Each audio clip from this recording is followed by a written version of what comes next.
Ujue sisi kama viongozi ambao tunahamasisha huko mikoani, sawa, tunatumia nguvu nyingi kuhamasisha ili watu waje waujaze uwanja wa Taifa. Umeona, tumehamasisha, tumepata magari kama 4 kutoka mkoa wa Iringa.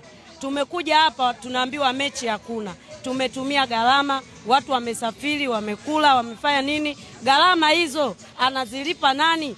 Sawa, kama viongozi wao watakaa huko ofisini, watajadili, watapeana faini, watafanya nini, lakini je, sisi mashabiki wanatuachaje? Kwa sababu sisi tunazipambania timu zetu, sawa?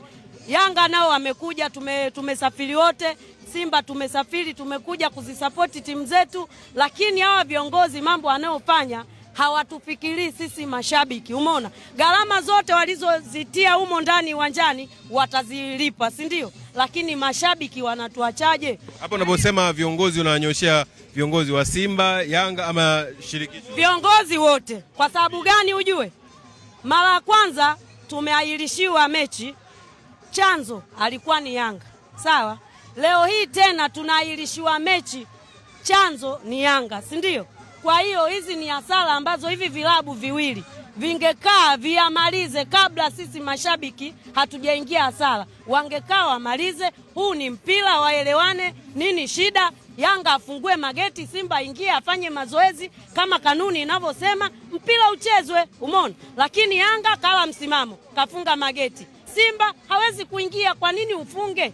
Wakati ni haki yake aingie afanye mazoezi. Ina maana we mwenyeji wangu huko ndani unataka nini umekifanya? Wakati mimi nimekuja kwako kufanya mazoezi, hutaki kufungua milango. Kwa Simba wako sahihi, lakini hivi vilabu vinatakiwa vikae chini, viwe vinafanya solution mapema ili sisi tusiingie hasara. Leo hii tunatoka tunarudi mikoani, kesho atatuambia mwezi fulani wanacheza, tutatumia tena gharama. Tuna familia zetu, sawa, tumeacha watoto wetu, waume zetu, tumekuja kuzisapoti timu zetu.